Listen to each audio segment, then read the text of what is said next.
میں کامیابی والی زندگی کیسے حاصل کر سکتا ہوں؟ تو بڑے پیر نے کہا صرف 2 ورڈ یاد کرو، زیادہ یاد کرنے کی ضرورت نہیں ہے، صرف 2 ورڈ، 2 حرف کو سمجھ جاؤ، تم حقیقت کو سمجھ جاؤ گے۔ بڑے پیر سے کہا جلدی بتائیے 2 ورڈ میں کام ہو رہا ہے تو کیوں نہ ہو جائے؟ کہا سنو، چھوٹا کاف اور بڑا کاف، اس 2 کو سمجھ جاؤ، اسی 2 میں تمہاری زندگی کامیاب ہو جائے گی۔ اب بڑے پیر سے کہا کہ یہ بتائیے یہ چھوٹا کاف اور بڑا کاف کیا مطلب ہے اس کا مطلب بھی سمجھائیے۔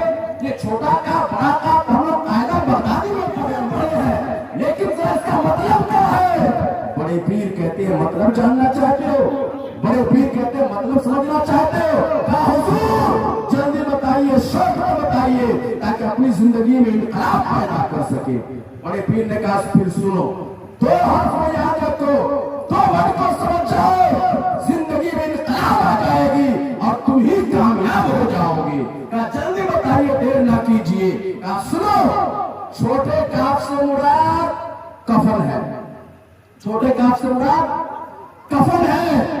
اور ایک حقیقت سناتا ہوں آپ کو، اے غرور کرنے والوں انسان، اے لوگوں، اگر آپ کو تھوڑا سا پیسہ ہو گیا یا جسم میں طاقت ہو گئی تو آپ گھمنڈ کرتے ہیں، غرور کرتے ہیں، لیکن سنو آپ کی حیثیت کیا ہے؟ آپ نہ پہلی بار خود سے نہا سکتے ہیں اور نہ آخری بار خود سے نہا سکتے ہیں۔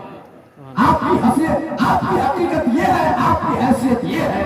غرور کرنے والے سنو، جب آپ پیدا ہوتے ہو آپ کے اندر اتنا پاور نہیں ہے، اتنی صلاحیت نہیں ہے کہ آپ خود سے اپنے آپ کو صاف کر لیجئے، خود سے غسل دے دیجئے۔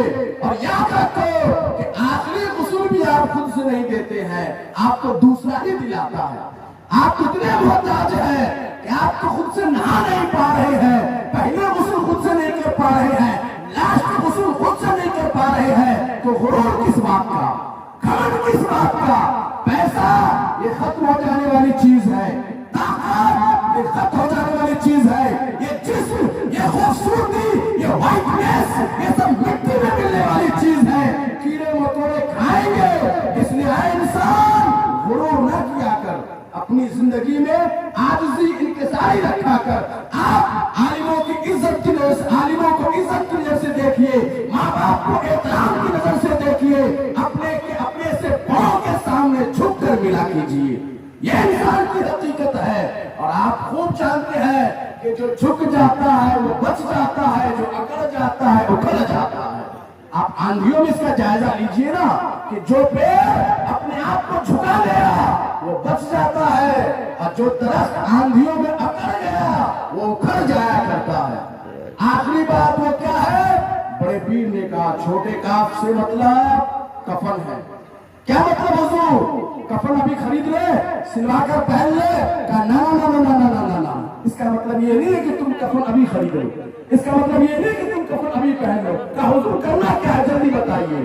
کہا سن، کفن چھوٹی کاف سے مراد کفن ہے، اور جب تم کوئی کپڑا پہنو، جب تم کوئی ڈریس پہنو، جب تم کوئی اچھا لباس پہنو، تم پارٹی میں جاتے ہو نا، شادیوں میں جاتے ہو نا، شاپنگ مال میں جاتے ہو نا، مارکیٹ جاتے ہو نا، دوستوں کے ساتھ گھومنے جاتے ہو نا، جاؤ، لیکن یاد رکھو جب تم اپنے آپ کو سجو، تیار کرو، نیا ڈریس پہنو، چاہے پرانا پہنو، کوئی کپڑا پہنو، تو جب تم کپڑا پہنو تو یہ بھی سوچ لیا کرو کہ اے انسان، اے افضل، تم اپنے آپ کو تیار کر رہے ہو، تم کپڑے پہن رہے ہو، یاد رکھو ہو سکتا ہے کہ اس کے بعد تمہیں کفن پہنایا جائے۔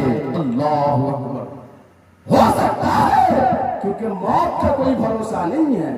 اے لوگوں یاد رکھو، ابھی آپ اچھے کپڑے میں ہو نا، ہو سکتا ہے کہ اس کے بعد آپ کو آپ کے دوست کفن پہنانے کی تیاری کرے، ہو سکتا ہے کہ آپ کے گھر والے اس کپڑے کے بعد مارکیٹ سے کفن خرید کر کے لے آئے۔